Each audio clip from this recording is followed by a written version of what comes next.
Mais encore une fois, il faut faire ça dans la quantité voulue, pas une grande quantité, il vaut mieux. En tout cas, dans la quantité voulue, pour la pas Tana. pour Sauda Shnia et Shlichit, que pour ça. Et voilà, et à proximité du repas. Deux choses. D'accord, donc à différentes Après, places. oui, tu vas manger dans 5 minutes. Prends la quantité plus ou moins, tu jauges, Exact. etc. D'accord? Histoire d'avoir un peu tous les terrims voulus, parce Et qu'autrement. si c'est pour tout Mais le c'est Shabbat, mieux tu fais avant. un sirop Bref, pour tout le Shabbat. c'est mieux de préparer tout avant Shabbat. C'est mieux de préparer tout avant Shabbat. C'est possible. Maintenant, au pire, même si Shabbat tu rajoutes un peu d'eau, il me semble, si tu l'as bien préparé avant Shabbat, dès que je sais moi, ben, au pire tu rajoutes un tout petit d'eau pour un tout petit peu rendre un peu plus liquide, mais elle reste assez liquide. Elle devient un peu comme crispée, mais elle est liquide. C'est pas le cas dans la première préparation de la trina, que dans le premier mélange, tu reçois vraiment une pâte à modeler. Tu t'y connais? Ben, en tout cas, je t'explique. Ce que je t'ai dit, c'est comme ça c'est. C'est comme si les vous meilleurs- y êtes. C'est les meilleurs trinas, ça. C'est la meilleure trina. Ok? C'est mieux que- Allez-y, on va pas se coincer sur la trina. Allez, on y va. Tu as une question? Non. Non, tu avais une question? Non. Ah, bravo, c'est bon? Moi, je ne vais pas comprendre parce que je sais que je ne mangerai pas de ça. Bon, super, il n'y a pas mieux. Weiter. Ça reste le problème. Ça me rappelle une fois, il y a quelqu'un que j'ai écrit de temps en temps. Et c'est quelqu'un que, bon, des fois, je fais des piles pour lui, il me dit, mais pourquoi la situation est arrivée dans ce cas-là? Je ne me demande pas de question pourquoi il est arrivé. Dans le cas où il est arrivé dans ce cas-là, la situation, quelle est la halakha? Je dis, mais pourquoi? Alors quand je dis, je dis, bon, l'essentiel, j'ai compris tout est halakha, qu'il ne faut pas rentrer dans ce problème. Ça me rappelle ce qu'il m'a fait Abraham. Vaïté, mutar, lachin, jelly, beshabes. Hier, j'étais en train d'écrire un truc sur Khot Mediha. Menicha. Des fois, tu as un poulet, faut savoir ça. Tu as un poulet des fois, tu l'achètes, tout est beau, mais tu vois des fois il a un point vraiment rouge dans la cuisse, j'en sais rien.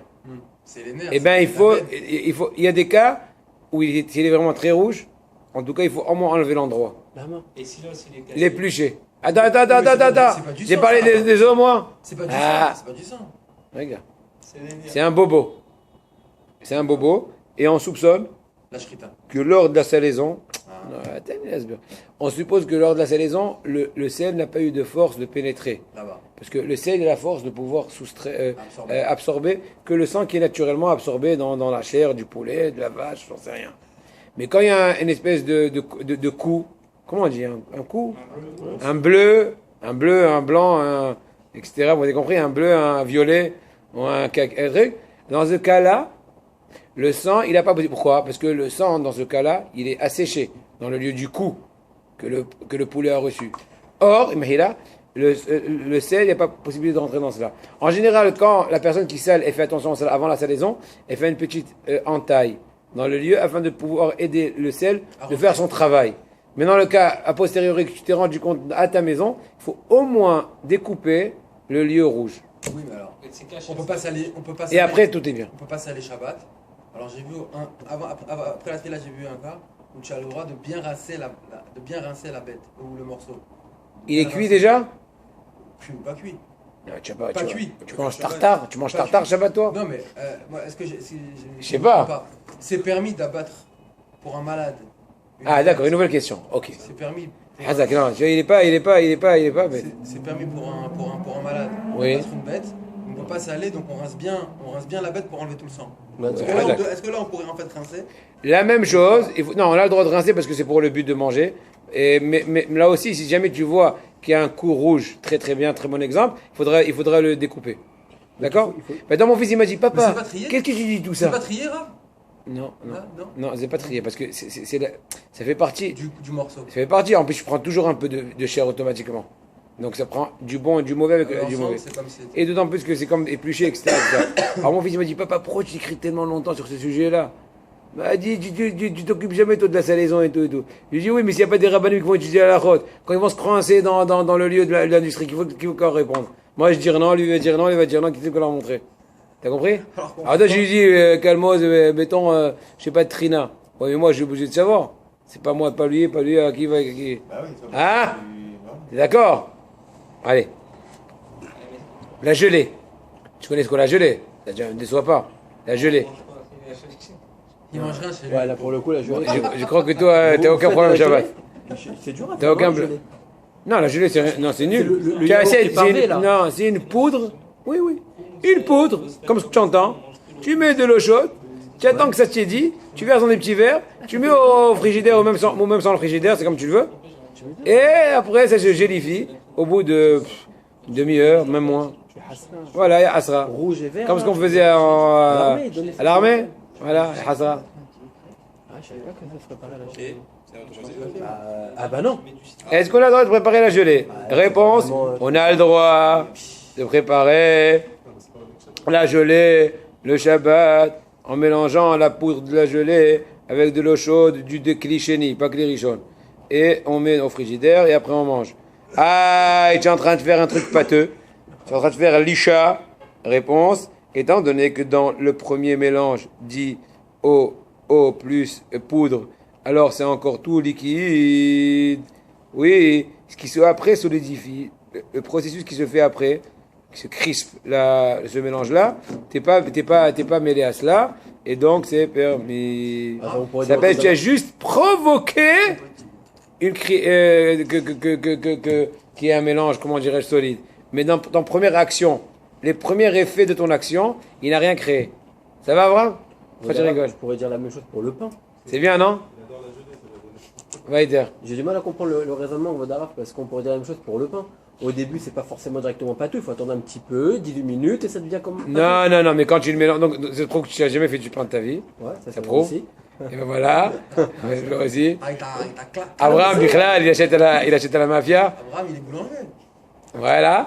Donc quand tu mélanges une pâte, c'est automatiquement C'est au direct, début. quoi. Non, peut-être au premier stade, tant que tu n'as pas encore bien jaugé le degré d'eau et le quantité d'eau. Mais à un certain moment, tu es en train de faire. Mais non, je peux pas mettre. Ouais, c'est devenu une pâte solide. Il faut travailler. Donc tu crées le mélange visqueux. Chose qu'il n'y a pas dans la gelée. Voilà. T'as compris. Tu comprends vite, mais il faut t'expliquer longtemps. El Nisha Belo Mashke. De par ailleurs, il faut savoir qu'il y a un principe qui s'appelle le suivant. Il n'y a pas, on ne peut considérer une situation comme étant une licha, un pétrin, donc pétrir, que si c'est avec un liquide. À l'exception du cas suivant, par exemple. Par exemple, tu as écrasé plusieurs genres de fruits. De la banane avec de la... etc. Dans le cas où il n'y a pas de problème de souhet. Avec plusieurs autres fruits, et le jus des fruits, des légumes, j'en sais rien, a fait en sorte qu'il y a un effet de création de pâte, de par le mélange de tous ces éléments que tu as écrasés. C'est permis. Pourquoi? Parce que tout ce qui est interdit selon la Torah d'Israël de faire une pâte le Shabbat, c'est quand tu prends un liquide, une poudre, tu mélanges, et tu travailles, tu reçois une pâte. Ça, c'est interdit. Mais là, j'ai pas amené le liquide. Je l'ai juste, comment dirais-je, rodé. Déjà du liquide dans le- Voilà, tout qui est là, tu veux juste un mariage. Là, c'est permis. Vous avez compris le cas, fréros? Je vous remercie de votre attention. Et maintenant, il y a une fois aussi des cas qu'une personne, là, un peu âgée, etc., des fois qu'il y a donc le dentier. Ouais, et des fois le dentier, il se décolle.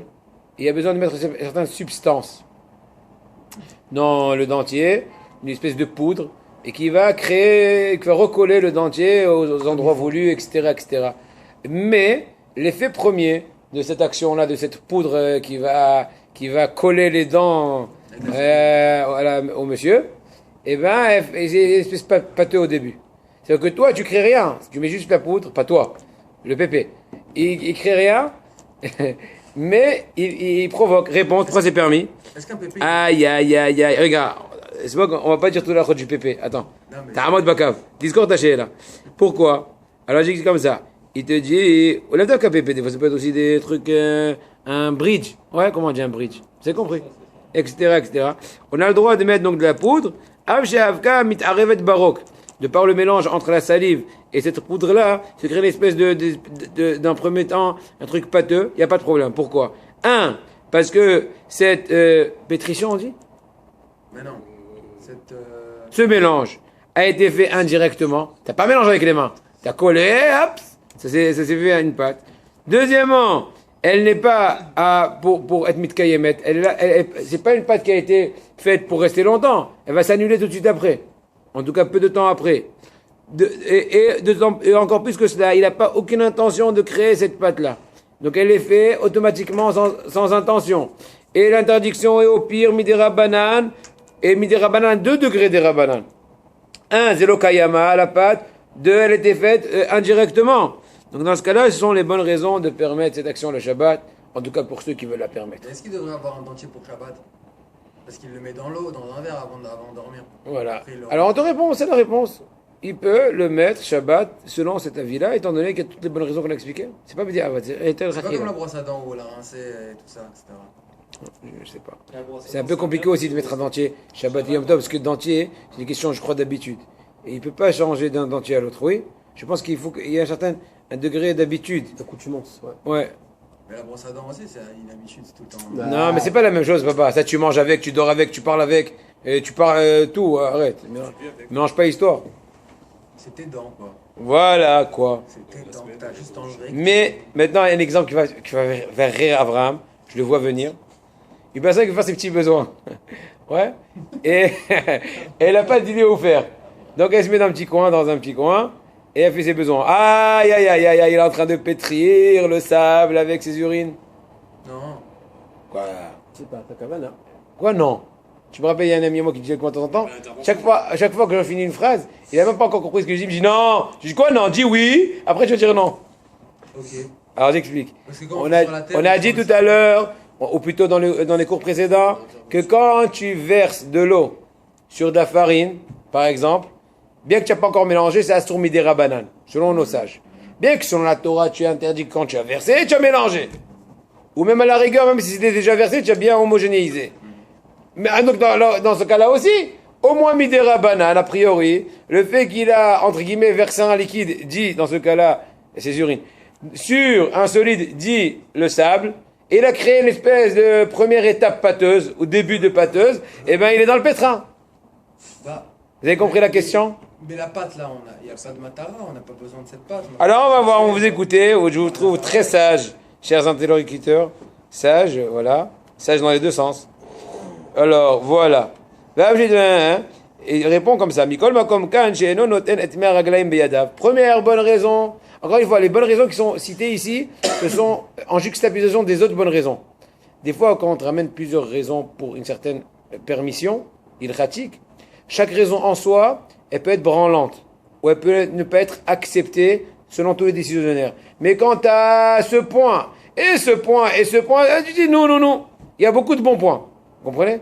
C'est une très grande généralité dans la façon des poskim, comment trancher des cas tangents ou des cas spéciaux. D'accord? Donc là aussi, il y a plusieurs bonnes réponses qui compilent ces raisons-là. Ça nous permet dans ce cas-là de faire donc ces petits besoins dans un lieu, même si c'est un lieu avec avec du sable. On a dit étant donné qu'il fait pas ça avec ses mains, quoi. Il n'est pas en train de verser ses mains, ça sort de son corps, ou du moins, il cesse de retenir ses besoins, sinon on puisse s'exprimer ainsi. Il ne fait pas une action active. Une personne qui fait ses besoins à Botaï ne fait pas une action active. Elle juste donne l'ordre au cerveau d'arrêter de bloquer. Comme ça, je comprends. Si vous êtes d'accord, c'est un. Deuxièmement, filou imaya psigereche, même si c'était sûr qu'il y aurait un résultat de mélange, oui, il n'a pas d'intérêt au résultat. Il n'a aucun intérêt de Moutar dit la Haman. Il y a encore une raison ici qui permettrait Kvod Abiriot. C'est quoi Kvod Abiriot? L'honneur des êtres humains, des créatures. Alors là, et là, tu vas pas, où il va faire le pauvre? Il va pas se mettre au milieu de la chaussée. Voilà, etc., etc. Vous avez compris l'idée? Ah oui, Kvod Abiriot, il a les a créés comme ça, il ne peut pas les bloquer. Il y a des limites. On ne permet pas tout pour Kvod Abiriot. D'accord? Oui, s'il va crever, s'il n'a pas fumé sa clope, eh ben, on va pas lui dire que Kvod Abiriot fume. Quant à la menthe. Mais Yom Tov, oui, on va lui. Oui, mais Shabbat, t'es d'accord là, je suis d'accord. Dan, ça va? Si t'es connecté, c'est rentré dans le Shabbat. La cigarette, elle n'a pas de rapport dans le Shabbat. Mais il y a des. Oui, il y a plusieurs cas, on permet, mais je te dis que c'est limité. Kvod Abiriot, le dohaï sur Torah. Dohaï achir sur des rabbins. Ah, ok. Maintenant, on va rentrer dans le nouveau Av Melacha. Iraboï, c'est Gozez. Tondre. Ah, tondre, bah oui, tondre, Shabbat. C'est en rapport un peu avec la paracha qui s'est écoulée. Bah oui, avec la vanne. Que la vaille est partie tondre les moutons. Pour les Khazak. tromper. Pour tromper Yaakov. Alors voilà, à vous question. Chaim, à vous, numéro 2. Savez-vous quel était le cas de figure dans le Mishkan, dit le tabernacle dans le désert. Cas typique où on faisait gozez. Pour les habits du Kohen Gadol. Vous vous appelez Chaim? Oui, aussi, Yannick Chaim. Ah, c'est vrai. Oui, allez-y. Ah, Chaim tout court. La parochette aussi du. Alors voilà, très bien. בבניית המשכן הוצרכו לאריגים מצמר עזים בשביל בגדי כהונה. Ils avaient besoin des poils des... C'est quoi עזים, Abraham? Les chèvres. Voilà, les poils de chèvre, qui étaient donc un élément comme de la laine, etc., pour faire les habits des Kohanim, entre autres. Et aussi pour faire les tentures. Tentures? Teinture. Pas teinture, tentures. Les tentes. Ah. Les tentes du Mishkan, donc du tabernacle qui était en désert. Et c'est pour ça qu'ils avaient besoin, donc, entre autres, de tondre les chèvres. Ou tout ce qui peut ressembler. Tondre tout être vivant, mouton et compagnie. Et donc, ensuite, on lavait donc cette fameuse... Rappelle-toi de ça, parce que tu vas être interrogé prochaine fois. On va t'expliquer pourquoi. Ensuite, on prend donc ces fameuses laines, on va appeler ça la laine, on va la laver, et ce qui fait allusion au prochain Av Melacha qui est Liboun, et après on va la colorer, on va la colorier, ce qui fait allusion donc au Tzoveya, une autre Melacha, un autre Av Melacha, un autre cas typique des 39 travaux, etc., etc. D'accord? Je vais te rappeler parce que je vais être interrogé sur ça, je te dis à l'avance. C'est pas une hétéro-surprise, c'est une hétéro-reprise. Vaïter. Gozel Seharot. Abraham, toi aussi, fais attention, j'étais en cible. Hazak. À Gozez, maintenant, quel est le chiot au minimum? Dan, il a peur, il se met de côté, il dit, je vais te la pêche à l'ail. Il préfère rester suisse. À Gozez, c'était Seharot Bikri. Si une personne, elle coupe au moins 2 poils avec un ustensile, style ciseaux, un truc sophistiqué, quoi. Pas à la main comme un sauvage, comme truc. Alors, dans ce cas-là, c'est Asur min Torah. Quand on dit un ustensile, ça peut être les ciseaux, ça peut être une machine à tondre. Donc, quand on parle Hayam min Torah, Mishum Toledet Gozez. Attention, là, c'est une dérivée de Gozez. Gozez, typique, c'est donc tondre la chèvre. Gozez, c'est tondre en hébreu. Le cas typique des 39 Melachot, on a dit, c'est tondre une chèvre, ou même à la rigueur, ce qui peut ressembler à une chèvre, un mouton, etc. Une brebis, on sait rien. Mais maintenant, dans l'homme, c'est pas le cas typique, donc ça va être une dérivée. Certes, avec toute l'ampleur de l'interdiction Minatora, mais c'est pas le cas typique, donc ça s'appelle Tolada. Quel Afkamina en Tolada et Av? Si l'Afkamina par rapport au Korbanot, celui qui a fait Beshogek, Be'enamead, etc., il y a un peu de détails. Aïta. Ve'av shenot tzari la se'ar, en ze ne'jav mlacha she'en tzari le gufa, ha'asurag midirabanan, כי מאר ומתקן את גופו ומייפה עצמו, נחשב מלאכה הצריכה לגופה. Il y a une question ici épineuse. On a une grande généralité dans Ilchot Shabbat que l'interdiction de tous travaux, 39 travaux ou leurs dérivés, n'est que dans le cas où tzricha legoufa. Tu as un intérêt direct de l'action. Tu as un intérêt direct de l'action. Exemple. Je vais vous donner un exemple. Hofer gouma vetzarich de afara. Exemple typique de la Gemara. Ça veut dire que je suis en train de creuser, de créer un creux. Un creux dans mon jardin, j'en sais rien. D'accord? Mais mon intérêt n'est pas de faire un creux pour, j'en sais pas, pour garder là-bas mon trésor. Mais en fait, mon intérêt c'est parce que je cherche un peu de sable pour, j'en sais rien, pour couvrir une saleté. Maintenant, sans rentrer dans les détails, qu'est-ce qui est permis, qu'est-ce qui n'est pas permis. Je ne rentre pas dans les détails, qu'est-ce qu'il fait. Je vais juste dire un seul point dans ce cas-là. Creuser, quand on a l'intention de creuser vraiment, c'est une dérivée de faire un sillon. D'accord? Clair? C'est un travail de préparation de terre. Tu es en train de, comment dirais-je, de ramollir la terre pour la préparer pour recevoir le grain, pour le faire pousser, etc. D'accord? Mais dans ce cas-là, sincèrement, est-ce que j'ai pensé à faire ce creux-là? Non. J'ai pas d'intérêt du creux. Je voulais, entre autres, le sable. Et donc, a été créé le creux. Ça s'appelle Melacha. Shen Tzira Legoufa, traduction. C'est un travail que tu n'as pas besoin de l'intérêt direct. Tu n'as pas l'intérêt de la création du creux. C'est l'intérêt du sable. Or, on a un principe que tout Melacha Shen Tzira Legoufa, l'interdiction, elle est que Midera Banan, pas Minat Torah. Donc la question se pose. Aïe, aïe, aïe, aïe, aïe, aïe, aïe.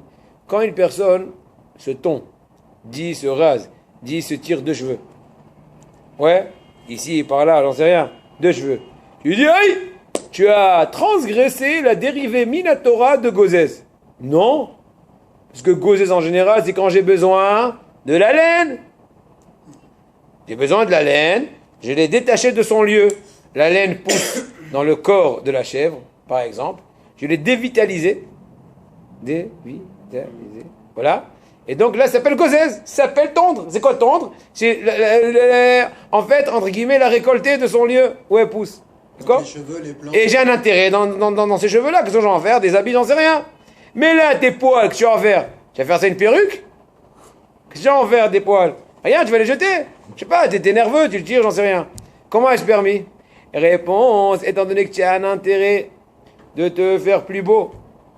Alors ça peut être Sichel Goufa. Je répète, étant donné que tu as un... J'ai pas entendu ta question. Non, c'est pas autorisé, papa. T'as pas le droit d'enlever un poil. de faire ça? Non, je suis en train d'expliquer encore une fois pourquoi une personne qui se tire deux poils Elle a fait Naver. avec un ciseau, elle se coupe deux poils, Avec sa main. elle a été envers Torah. Pourquoi c'est pas comme Idera Banane?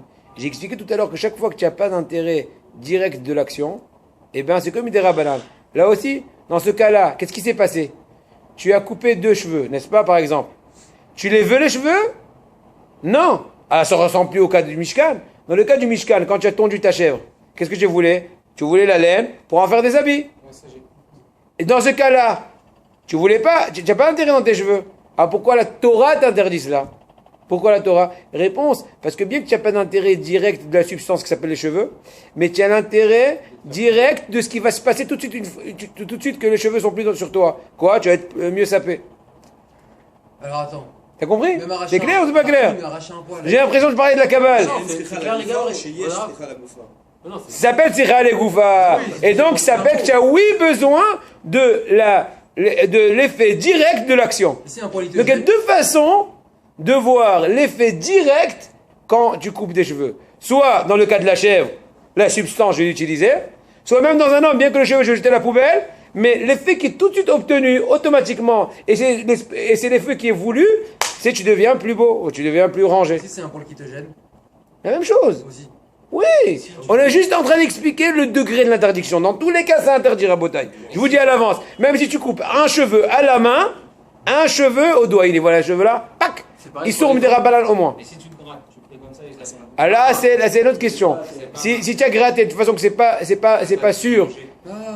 Si en général, quand tu te grattes, tu t'arraches pas des cheveux, et ben même si ça s'est arrivé que tu t'es arraché une des fois, il n'y a aucun problème puisque c'est pas sûr que ça va venir, etc. Et tu as pas d'intérêt, etc. C'est d'autres choses. C'est pas mon cas. Il a laissé Pas son quand c'est doigt voulu. il a laissé son doigt dans la barbe tout le Shabbat. Pour pas l'enlever. Comment? C'est apparemment de la acidoute. Pour pas retirer son poil. Pour pas avoir peur. Il avait peur d'enlever un poil. Les choqués. Bon, c'est de la acidoute, parce qu'a priori, s'il n'était pas sûr que ça créait, ça aurait été permis. Parce que c'est pas psychoréché, etc. Mode arabe. Moi, j'ai un... Oui, vas-y. Vas-y, rappelle-toi ta question. Vas-y, David. Moi, j'ai un problème. Toi aussi, Dan, je vais t'écouter là.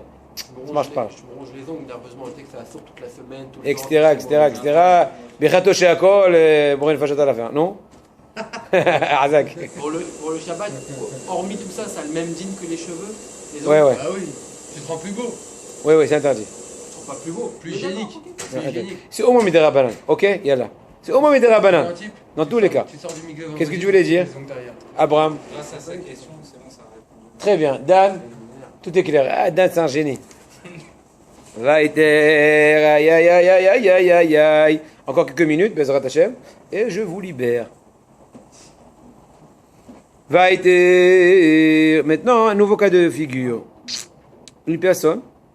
הגוז זה אפילו שערה עד לבנה מתוך שערות ובשערות אייב כיוון שאפילו בשערה אתה מקפיד שלא יהיה נראה כזוקן ומלבד איסור שבס עובר גם על איסור מן התורה שלא ילבש גבר שמלת איש אשר ממנו למדנו שאסור לאיש לתקן את שואלת התירוש של דוד אסור לאיש לתקן עצמו בתיקון האנשים וכן בזה הגמרא שוען ערוך אסור לאיש ללקט אפילו שערה עד לבנה מתוך שערות שום לא ילבש גבר שמלת אישה. Alors attention, nouveau cas de figure Avram. On l'a dit tout à l'heure, ça fait quelques instants. Quoi? Que pour être passible Minatora, pas Midera Rabbanan, on a dit même avec la main, même un poil. Mais Minatora, pour être passible de gozèse, il faut deux cheveux avec un ustensile. Style machine, un truc, style ciseau, un truc sophistiqué. Ouais, très bien. Maintenant, il est un cas que même si on enlève un seul poil, avec une machine, d'accord? C'est Minatora. Quand je dis machine, je parle pas de machine électrique, parce que j'ai un problème d'électricité. Un truc, tu vois, manuel. Ouais, je répète, il est un cas que même si j'enlève un seul poil avec un ustensile, avec des ciseaux, eh ben, je suis Hayab la Torah. Lequel? Quand un cheveu blanc, le voilà.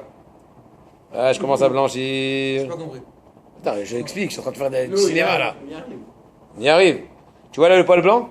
Une fois avant d'aller au chiot, mon fils, il fait attention des fois, il me dit papa, je vais voir comment tu es. Une fois, il a voulu m'enlever ça. J'ai dit mais non, c'est le mien. J'ai blanchi. Ça arrive. Donc voilà, si j'ai enlevé ce poil blanc d'entre les noirs, même si j'ai enlevé un seul, c'est Hayab la Torah. Pourquoi? C'est aussi une façon de s'embellir sans couper deux.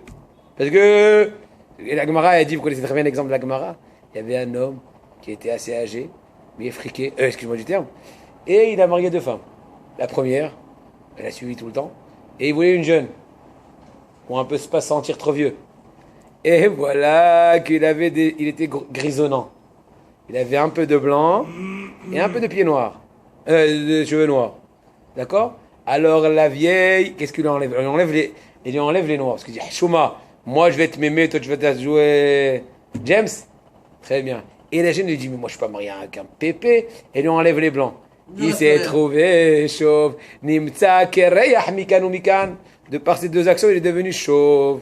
Donc on revient, c'est pour la blague, on revient au cas. Dans ce cas-là, une personne se sent un peu dérangée des fois, elle dit, aps, je vais enlever le blanc là, ça me stresse de me sentir, je suis en train de de vieillir. Alors là, on dit que ça assume la Torah. Vous avez compris le cas?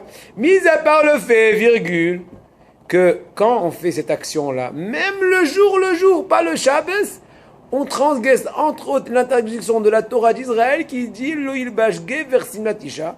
Traduction littérale, un homme n'a pas le droit de s'habiller avec un habit d'une femme. Quand on dit un habit d'une femme, on ne parle pas juste comme un Écossais qui met une jupe, mais on fait aussi allusion à une personne qui fait des comportements comme des femmes. Or, un des comportements typiques des femmes, c'est d'enlever tous les petits trucs et tout. Voilà, et donc un exemple Minatora. Une personne qui fait intentionnellement enlève les blancs des noirs ou les noirs des blancs, c'est un travail on va appeler ça un peu féminin, qui assume la toiro. Et à l'inverse, une femme non plus n'a pas le droit de s'habiller comme un homme. Et c'est pour ça que même à Purim, c'est marqué dans Mishnah Berurah et dans les poskim, qu'on a bien le droit pour Purim d'avoir Bessimcha, mais sans dépasser les limites de la halakha. Donc bien que c'est Purim, tu n'as pas le droit de te déguiser à l'écossaise. Écossais. C'est la même chose ici. C'est une mitzvah de se déguiser deux fois là pour eux? Bon, Bezrat Hashem n'arrivera pour la question se reposera. Voilà. Jusque-là, on a beaucoup à étudier. Aïe, aïe, aïe, aïe, aïe, aïe, aïe, aïe, aïe. Est-ce qu'on a le droit, Rabotaï, de se coiffer avec une brosse le Shabbat? Bah, si on enlève le cheveu. Alors, a priori. Il y a Kavana de l'enlever le cheveu, mais il pourrait y avoir un problème parce que c'est un crime Là, tu démocrate. peux arracher des choses. Réponse très bien, vous avez raison. C'est Anaour, c'est Manchin Gimel, Zaïf Gavzain, qui dit qu'on n'a pas le droit le Shabbat de donc, se brosser avec une brosse à cheveux, étant donné qu'il y a une évidence, dans le cas où c'est une évidence, en général c'est le cas, d'arracher des cheveux. Mishabura dit, au nom de Yeshuat Yaakov, c'est pour ça qu'il a vu, il crie sur ça, Mishabura, au nom de Yeshuat Yaakov, qu'il a vu certaines personnes qui sont un peu, comment dirais-je, frivoles, ouais, esprit un peu léger par rapport à cette action-là, il se permettent. C'est bien connu l'histoire avec le Chafetz Chaim. Chafetz Chaim, vous connaissez l'histoire du Chafetz Chaim? Ouais. Il y a un papa qui est venu tout en train de pleurer au Chafetz Chaim. Il lui a dit, bénis mon fils, ma fille, je sais pas, il était malade, vous n'avez pas de shidduchim, tout. Chafetz Chaim Beruach HaKodesh, qu'est-ce qu'il a vu? Il lui a dit, si ton fils ne fait pas son travail de taxi, proximité du Shabbat, parce que des fois, il passe la limite. Et si ta fille ne se brosse pas le cheveu le Shabbat, Bezrat Hashem, la Shabbat, elle va les bénir. Tu n'as pas besoin que moi je bénisse. C'est marqué Kihi Mekor. Kihi Mekor. Haberacha. La Torah, c'est l'origine de la bracha. Et moi je rajoute, à plus forte raison, ceux qui étudient les Chod Shabbat. Même quand tu dis sur la tahina et la gelée, tu as la bracha là-bas. Parce que tu veux te parfaire dans ton comportement du Shabbos. Et il aura dit, Chafetz Chaim en finissant ses propos, il aura dit, et si le Shabbat il bénit, même Israël Meir, comme le Chafetz Chaim, il bénit aussi. C'est-à-dire lui-même. Ah, il savait avoir l'importance, la grandeur de Chafetz Chaim, il n'y a même pas besoin d'en parler. Parce que tout ce qu'on peut dire, on va juste diminuer son importance, son degré et sa kedusha. Mais il faut savoir qu'à l'époque de Chafetz Chaim, il y avait une histoire d'un djibouk. espèce d'esprit qui s'est attaché à une femme, qui avait oublié de faire la bracha avant de boire son verre d'eau, étant donné que c'était un jour de chaleur, etc., etc. Et malheureusement, ça a donné accès à une certaine touma d'esprit qui s'est attaché, il commençait à lui faire plein de tsarot. Le Chafetz Chaim a envoyé 10 talmidim, 10 disciples. Entre eux, il y avait Rabbi Eliyahu Dessler, Rabbi Eliyahu Dessler, donc le Mirtav, mais Eliyahu, non, je crois que c'est Lev Eliyahu. Lev Eliyahu, c'était donc Rav Eliyahu Lopian, et qui était un des talmidim du Chafetz Chaim. Et chaque Purim, il racontait cette histoire-là, et il racontait tous les détails de la discussion qu'ils ont eu avec le Dibouk.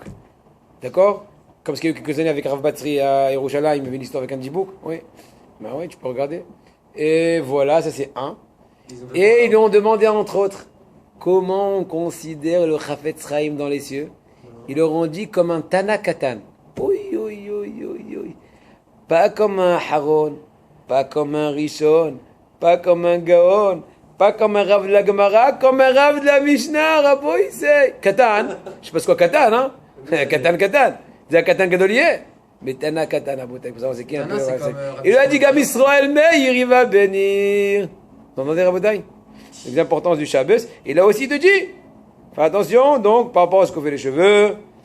Et c'est pour ça que chaque Rav dans sa vie doit faire attention, d'enseigner, de leur expliquer l'importance de la chose et l'interdiction de la chose. Et sur ce, je vous salue. Tu vas bien, frère, salut.